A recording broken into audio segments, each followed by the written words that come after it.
Morning. I think I first of all want to congratulate Mr. Kadaveru. He's spent so much time and effort to really bring us all together. And I know we're going to spend a lot of time, and we have very senior people here.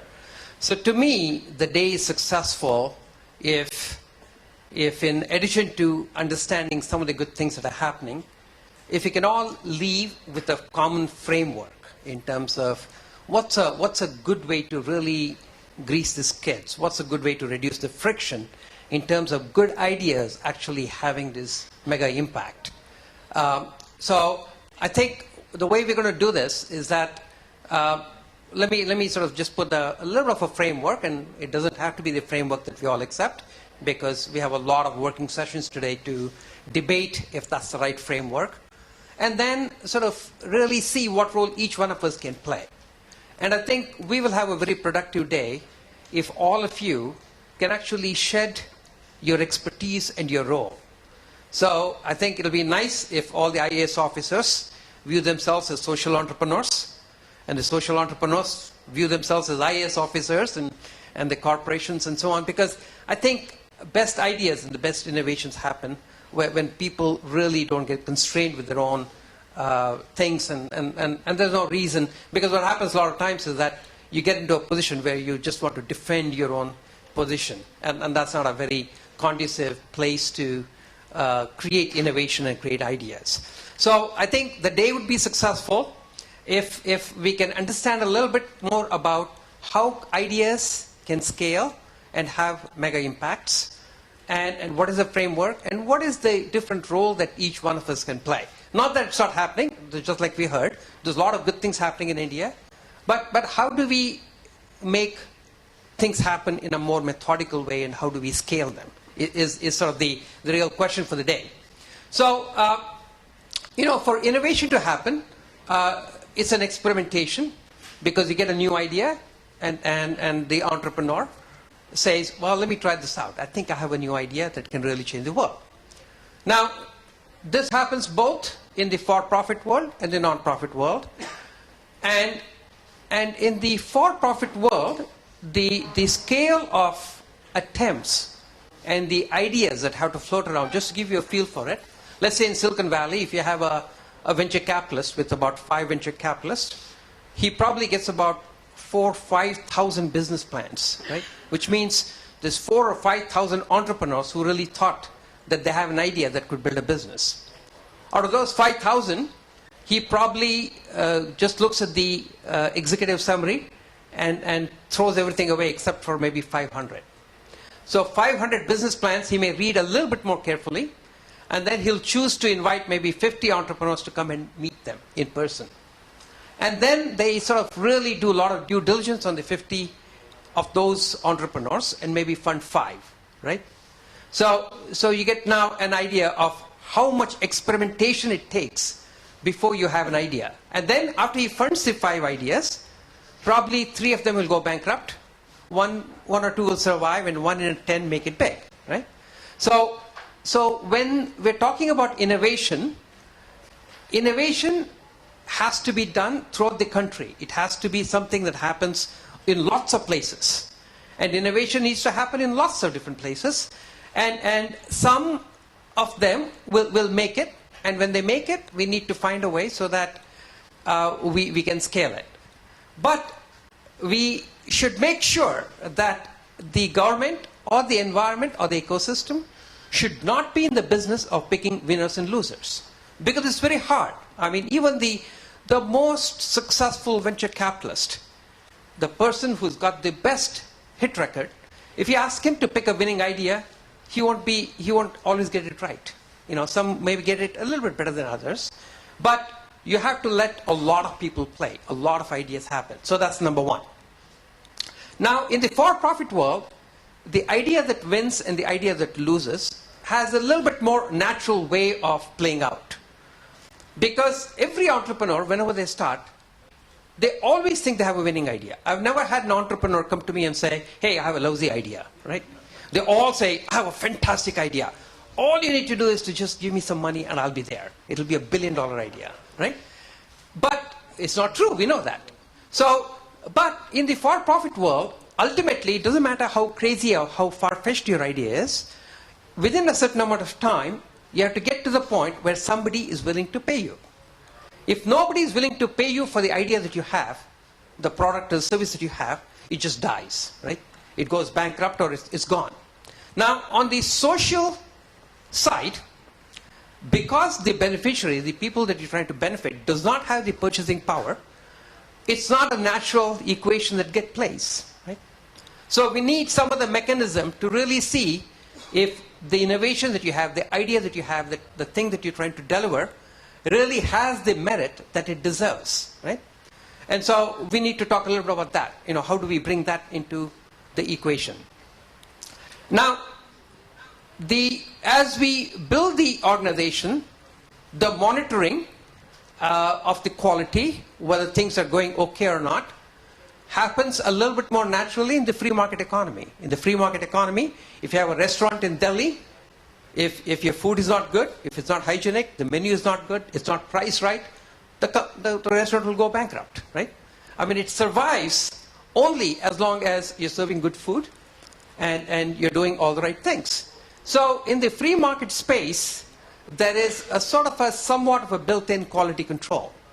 You know, if your top line is coming in, if you're making profits and people are paying their bills, you sort of know that the company is doing things that people want and people are happy with it.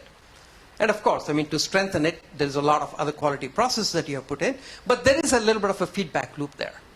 On the social side, you don't have that because you know, the person that you're trying to benefit usually does not have a purchasing power or the freedom to get the thing from where he wants. So we have to think about ways to put those controls in place so that we have the good monitoring system. And then what happens is on the private side, if these companies, 1 in 1,000, 1 in 10,000 or whatever ideas which mushroom and get big, have a way to get very large. Either they go public, in which case they raise money from lots of people and then scale, or they get acquired by larger companies, in which case they get a lot of resources to scale that idea and impact millions of people. So there are mechanisms to scale and take a good idea and make it applicable to lots of people. So we need to think about similar mechanisms in the non-profit world. How do we take good ideas that really work, and then scale them so that even more people can benefit from that idea? So what we're going to do today is to have a few people who have been working on these ideas. So their ideas have out of thousands of ideas, they have already made it to the next stage, and then they made it to the next stage, and then the next stage. And so we can sort of just get examples of the ideas that have worked. But those are only examples. And what we're going to do for the rest of the day is to break out in working sessions in small groups, really talk about two things. We start with saying, what are the big problems that we need to solve? And this is a little bit like what we do in MIT. We have a Center for Technological Innovation. And there, the technological innovation, for that to have an impact, innovation has to meet relevance. That is, the idea, the technical idea that people have, has to be directed to some burning problem in the world. And that's what the center, Deshpande Center at Technological Innovation at MIT does. It connects good ideas to relevance. But once in a while, we have these things called ignition forums, where we get a room full of people like this, you know, a lot of the faculty, graduate students, PhDs, and so on. And then we invite people from the industry, typically CTOs. And then we say, okay, if you had a choice, what problems would you really like to have solved, right? So when they start talking about those ideas that they really want to look for solutions, it's not that the people in the audience have a solution, but it sets the framework, it gets them thinking. So it's another way to sort of say, okay, can we have the government articulate a little bit more in terms of the national problems that we're facing, so that social entrepreneurs can say, well, maybe I have a solution for that problem. And also, it'll be tremendously motivating for the social entrepreneurs if all of us, the leadership within the country, can reach out and say, hey, we have a lot of these big problems, and we really need solutions, and we really look up to you to be innovative. We look up to you to do that experimentation. We look up to you to take the risk of either working or failing. And so the first part of the workshop that we have today is to really identify and articulate the big problems that we're looking solutions for. And then after that, we're going to talk about how do we create the ecosystem and scale this. And when we think about innovation, particularly for the social innovation, where, like in the free market economy, not everything is greased and it's easier to see if the product innovation, the service innovation works or not. In the social innovation, I find that we need to innovate in all the four fronts. We need to innovate in assessment, in actually seeing what the problem is. We need innovation in the intervention, whatever the social service, the product or the service is. We need innovation in distribution. That is, how do you get this product out to everybody? And finally, we need innovation in monitoring. How do we know that we're actually achieving the problem that we started to solve?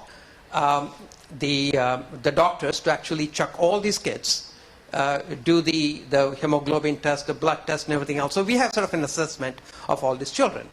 Next, what is the intervention? For the intervention, I think they have worked together with the Agriculture College and come up with the product that they can give them out every week. It's 2 laddus that every child gets and 4 biscuits. And these laddus are fortified with iron and everything else. But it's locally designed by experts to see if they can get enough calories and nutrition and so on. And then the distribution. So they've worked together with Marco Polo, which is one of the Tata companies, plus a whole bunch of other volunteers who have all volunteered. And they're all going to actually go visit the child every week, weigh the child, give the food, make sure that they actually eat the food and everything else. So that's the distribution part of it. And then finally, have the assessment to make sure that within a year or so you can actually solve the problem. And if you can solve the problem, extend that to the pregnant mothers so that you don't have this problem in the first place, right? So it doesn't matter which problem you pick. You need innovation in all of these things. Now, let's say this innovation, I would call this a stage 1 innovation, where there is an idea, may work, may not work. The product may work, may not work. It may need a lot more innovation. But let's say a year from now, we really find that out of the 2,831, 50% of the kids are really doing well with this intervention. Obviously, there is something in it. In which case, we need a partnership. And we need a partnership with the government to say, is this the right intervention? How do we innovate more? How do we use the existing distribution channel that you have to actually scale it? And then in stage 2, I would say it still can be funded by philanthropic dollars by other partners locally and so on. And so one district, let's say we do 5 districts, but the government is involved. And when the government gets involved, they don't have to be soft in terms of what they expect out of this experiment. They can say, unless you do this, and this, unless the hemoglobin gets up to 12.8, you're not really solved the problem. Or whatever the benchmarks are. And they can set the tough benchmarks for the social entrepreneurs to say, this is what you need to do. Because they have to sort of be the advocates for the beneficiaries in some ways. Because they're the ones who are holding the line. And so if they solve that problem, then the government needs to chip in and really become a part of this whole thing, because government already has a lot of program and they're very interested in taking care of these problems. To say, okay, let's partner and let's do 5 districts or 10 districts or whatever in a bigger way, but also have the financial assistance in there. Now, if that works, then I think we need to get ready for mega impact, right? Then we really need to say, how do we really take this solution all the way so that everybody benefits? And in addition to that, it's just like a company. If you have a product in the marketplace, it's not enough just to have a product in the marketplace. You have to come up with 2.0, 3.0, 4.0, and so on. So we need to keep up with that innovation. That is, particularly if you solve the first, third, and the fourth, the assessment, the monitoring, and the distribution, then the product innovation becomes very important. I mean, the technology is doing a lot of stuff right now to come up with lots of new things.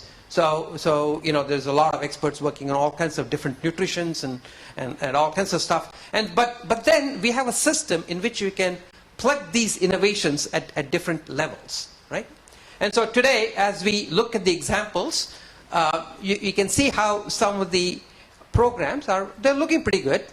And I would also encourage the social entrepreneurs who present the ideas not to pitch and try to raise money here, because that's what they usually try to do as to how great their intervention is, but to really talk about what is the intervention and what was the innovation and how did they work with the government to get as far as they've gotten so far in terms of, and what more could the government be doing? What more could we do in terms of partnering to actually bring the benefit that they've already discovered to a greater pool of people? And so that's the idea.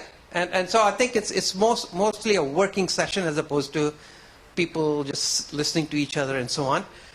But before I ask the social innovators to come and present, I'm going to ask Arun Myra, because he's got to go run to another meeting, to come and share he has seen some of the examples which have worked, and it's always motivating and inspiring to hear some of the stories that are already working.